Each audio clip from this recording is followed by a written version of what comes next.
오늘 우리는 한 해 동안 우리에게 베풀어 주신 하나님의 은혜를 생각하면서 감사하는 추수감사절을 맞이하였습니다.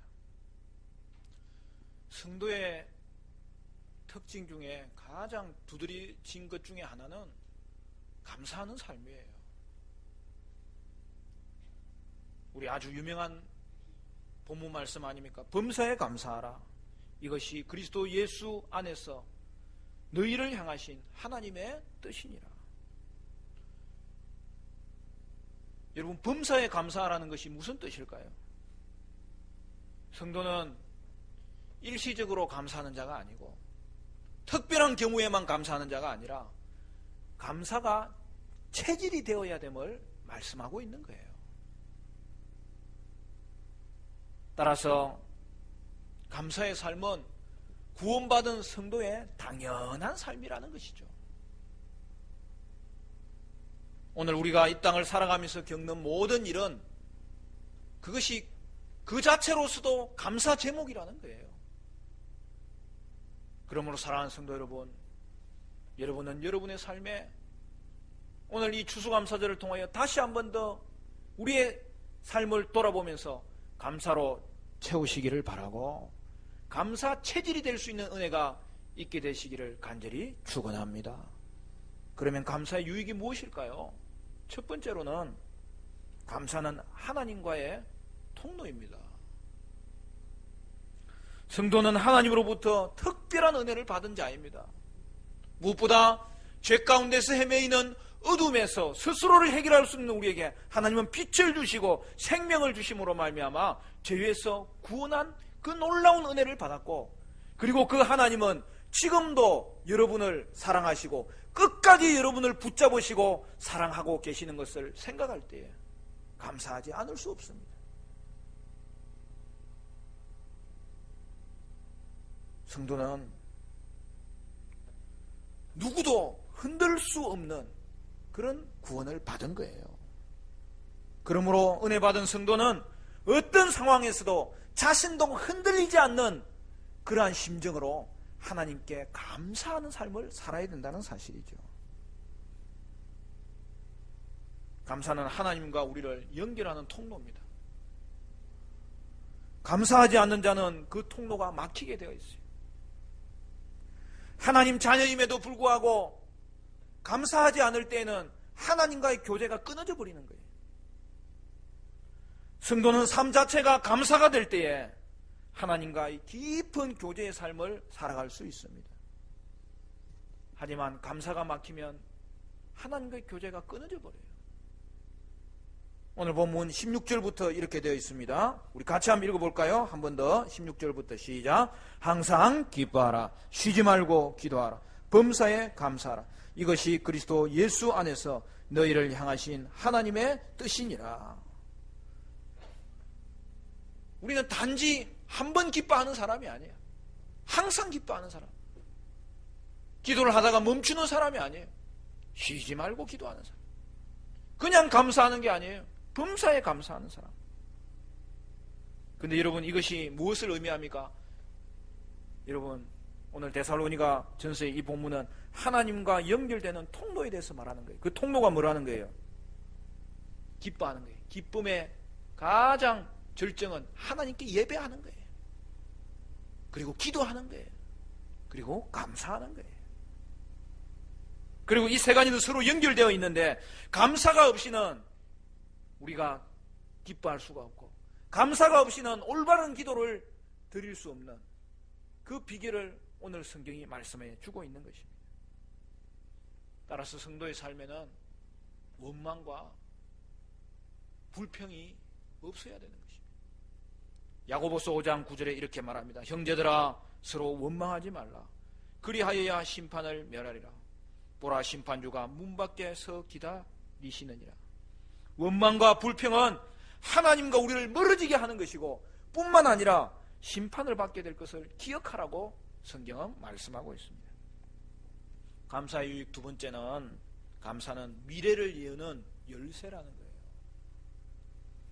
범사에 감사라는 것은 어떻게 보면 이해가 되지 않는 말씀이에요. 여러분 살다 보면 여러분의 삶에 감사할 일이 많아요, 감사하지 못할 일이 많아요? 마음속으로만 생각하세요. 어떠세요? 감사할 일도 많지만 감사하지 못할 일도 많은 거죠. 오늘날 우리의 삶 가운데 감사할 수 없는 때가 얼마나 많이 일어납니까? 그러나 오늘 성경은 그럼에도 모든 일에 감사하라고 하셨는데, 그것은 삶 전체가 감사가 우리의 삶을 지배하도록 만들어라는 것이죠. 그러면 범사에 감사하는 삶의 구체적인 의미가 무엇일까? 그것은 한마디로 말하면 범사에 하나님을 신뢰하라는 거예요.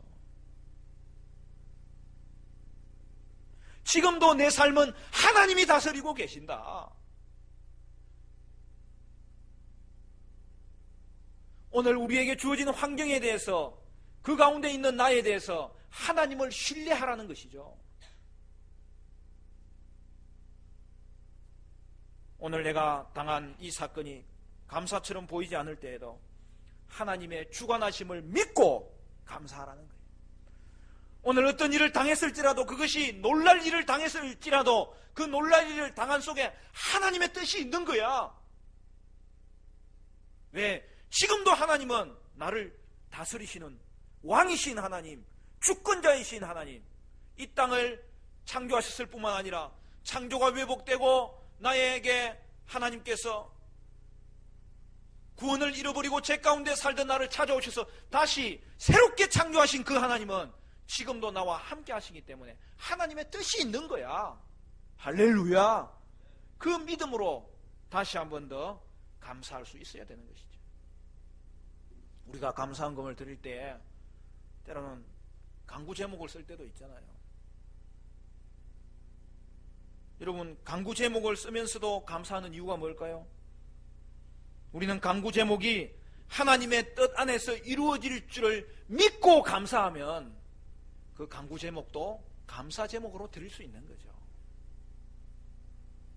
따라서 감사는 하나님을 신뢰하고 하나님을 인정하는 신앙의 고백이고, 비록 현재 당하는 일이 힘들고 어려워도 여전히 하나님은 나를 통치하고 계심에 그 하나님을 신뢰하며 그 하나님을 바라보는 것, 그것이 바로 감사의 삶인데, 여러분, 그런 자의 삶은 현재만 바라보는 것이 아니라 미래를 볼 수 있는 거예요. 그래서 감사는 미래를 여는 열쇠입니다.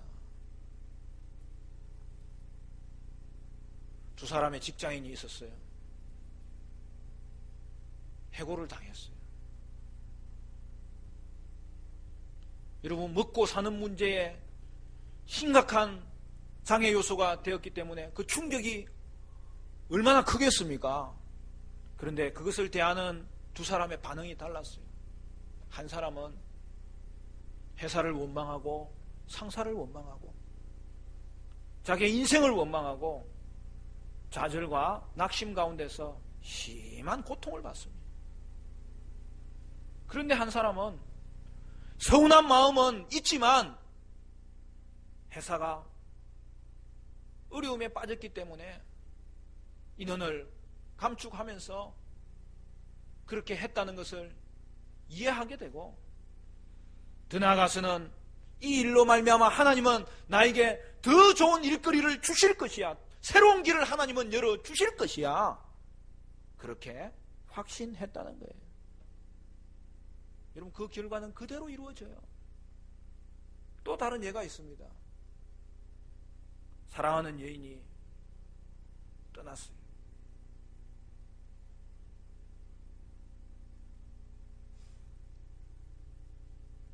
여러분, 시련이라는 게 얼마나 가슴 아파요. 저는 대학교 시절에 지내면서 시련이란 말을 잘 몰랐어요. 그런데 뭐 별 관심이 없어가지고, 제가 어느 날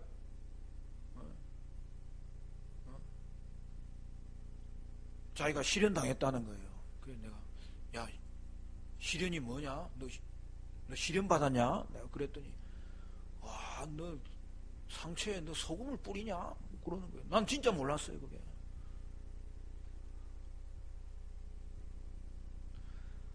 사랑하는 여인이 떠났을 때 한 사람은 나는 정말 희망이 없구나. 사람들은 아무도 나를 사랑해 주는 사람이 없구나. 하나님 왜 이 여자를 내게서 떠나게 했습니까? 하나님 너무한 것 아닙니까? 그렇게 하나님께 서운함을 표하고 떠난 여인을 미워하여서 그것을 마음에 품고 세월을 보내는 사람이 있어요. 그러나 또 한 사람은 우리는 어쨌든 잘 어울리지가 않았어. 마음은 아프지만 함께했던 아름다운 시간을 추억으로 간직할 수 있으니 좋은 거지. 하나님은 나에게 가장 합당한 사람을 예비하고 계시고 그런 사람을 나에게 붙여주실 거야. 여러분, 원망하는 사람의 특징은 뭐냐 하면 더 이상 앞으로 한 걸음도 진전할 수 없다는 거예요. 가나안을 앞두고 12명의 정탐꾼이 그 가나안 땅을 정탐하고 온 이후에 보고를 할 때 2명의 정탐꾼은 과연 하나님이 약속하신 땅, 하나님이 말씀하신 그대로더라. 그러나 10명의 정탐꾼이 이스라엘 백성들 앞에서 하나님을 원망하며 불평하는 보고를 했을 때에 결국 그 원망이 모든 이스라엘 가운데 전염되어서 원망하는 이스라엘은 한 발자국도 앞으로 전진할 수 없는 그런 불구자 이스라엘이 되어버린 것이죠. 그러나 가나안을 향한 하나님의 약속을 굳게 믿었던 여호수아와 갈렙은 당당하게 하나님의 약속을 붙잡고 약속의 땅 가나안을 향하여 전진하고 또 전진하고 또 전진하였을 때에 결국에는 그 땅에 입성하여 그 땅을 차지하는 놀라운 축복을 받았던 것이죠. 사랑하는 성도 여러분, 감사하는 사람은 미래의 사람입니다. 감사하는 사람은 미래에 영향력을 끼칠 수 있습니다. 사랑하는 성도 여러분, 저와 여러분은 미래의 사람이 되시기를 간절히 축원합니다. 저는 이 말을 참 좋아해요. 미래의 사람. 여러분, 꿈을 꾸세요. 그리고 그 꿈과 하나님의 말씀을 계속 비추세요. 그리고 그 하나님의 말씀을 통하여 확신을 준 꿈이라면 비전으로 간직하세요. 꿈은 꾸라고 있는 거고 성령은 새로운 일을 시작하시는 영이시고 그 대신에 하나님의 말씀과 비출 때에 그 꿈이 나에게 확신으로 다가올 때 비전으로 삼으세요.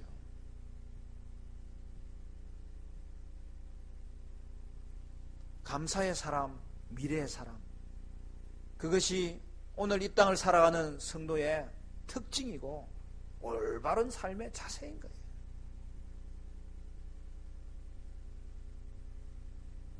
현실을 직시해야 합니다. 그러나 감사함으로 그 현실 위에 굳건하게 서서 앞을 향하여 다시 미래를 여는 감사의 사람이 되십시오. 감사 속에는 언제나 미래가 담겨져 있는 거예요. 범사에 감사할 때 하나님은 여러분의 감사를 받아주시고 더 좋은 감사의 제목을 여러분의 인생 가운데 펼쳐주실 것이라는 것을 믿으시기를 축복합니다. 감사의 세 번째는 감사는 천국을 맛보는 것입니다. 감사하는 사람은 매력이 있어요. 감사는 하나님을 기쁘시게 하고 사람을 감동시키는 거예요. 따라서 감사의 사람에게는 하나님도 가까이 하십니다. 하나님도 그에게 비밀스러운 일을 일러주시는 거예요. 감사의 사람은 자신도 즐겁고 다른 사람을 즐겁게 합니다. 여러분, 감사하는 사람과 함께 있고 싶어요? 원망하는 사람과 함께 있고 싶어요? 목사님, 되지도 않은 소리를 왜 물으십니까? 감사하는 사람과 함께 있고 싶어요. 여러분, 사람들은 감사하는 자와 함께 있고 싶어하고 감사하는 자를 좋아하는 거예요. 여러분이 그런 사람들이 되십시오. 감사하는 사람이 가는 곳마다 평강이 임하고 기쁨이 임하고 감동이 임합니다. 그러므로 감사하는 사람은 이 땅에서도 자신이 먼저 천국을 맛보는 삶을 살아가게 된다는 사실이죠. 감사가 넘치는 사람은 어떤 상황 가운데서도 불행하지 않아요. 그러나 많은 것을 누리고 있으면서도 감사하지 못하는 사람은 이미 그의 삶은 지옥의 삶이고 지옥을 먼저 경험하도록 그의 삶이 막힌 인생이 될 수밖에 없다는 것이죠. 하나님은 우리가 감사함으로 이 땅에서부터 주신 천국을 맛보며 살기를 원하십니다. 하나님 나라는 예수 안에서 이미 여러분 가운데 임하였는데 그것은 감사를 통하여 알게 되고 감사를 통하여 누리게 되고 감사를 통하여 맛보게 되고 감사를 통하여 더 크게 경험하게 된다는 것입니다. 그래서 존 칼빈은 예배의 우상적인 요소를 다 제거했지만 예배의 구약의 제사는 예수 안에서 성취되었기 때문에 제사적인 요소는 하나님 안에서 성취된 것으로 다 제거했지만 제사란 용어를 딱 하나 썼어요. 예배를 통하여 감사의 제사를 드려라. 할렐루야. 오늘 우리의 삶이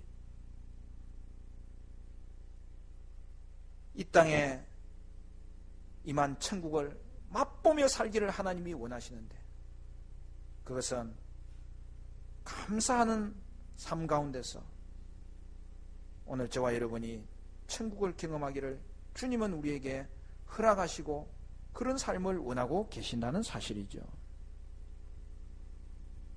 그러므로 사랑하는 성도 여러분, 여러분은 범사에 감사하기를 바라고 마땅히 감사하기를 바라고 당연히 감사하기를 바라고 감사 체질로 살아가는 은혜가 있으시기를 간절히 소원합니다.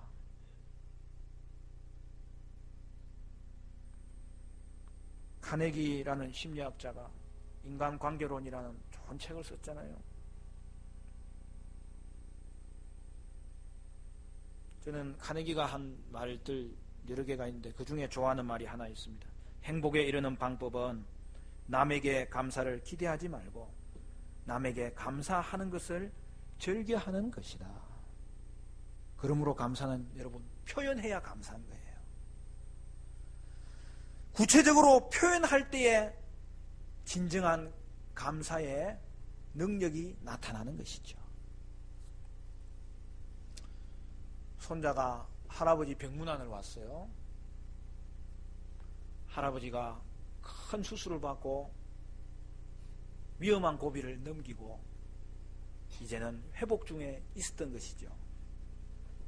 병문안 간 손자는 쪼르르 할아버지 무릎 위에 손을 얹고 기도하기 시작합니다. 하나님, 할아버지의 병을 치료해 주셔서 감사합니다. 하나님, 제가 가지고 있는 장난감 중에서 좋은 것 하나 가져가세요. 얼마나 좋은 기도예요. 얼마나 성경적인 기도예요. 여러분, 손자의 모습을 통해 어떤 느낌을 받나요? 은혜를 입은 자는 구체적으로 표현할 때에 하나님이 영광 받으시고 그의 삶 가운데 하나님이 축복하시고 다른 사람도 축복의 통로가 되도록 그의 삶을 사용하여 주시고 그곳에 하나님이 새로운 미래를 열어가시는 것을 우리는 기억해야 되는 것입니다. 사랑하는 성도 여러분, 여러분은 얼마나 감사하고 사십니까?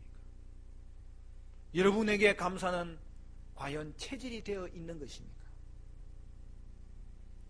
오늘 추수감사절을 맞이하여 이 말씀 붙잡고 여러분은 이 땅을 살아갈 때 감사 체질로 사시기를 바라고, 그리하여 하나님을 기쁘시게 하고 사람을 감동시키며 감사로 미래를 여는 자, 감사로 천국을 맛보는 자, 그 은혜가 저와 여러분 가운데 있게 되시기를 간절히 축원합니다.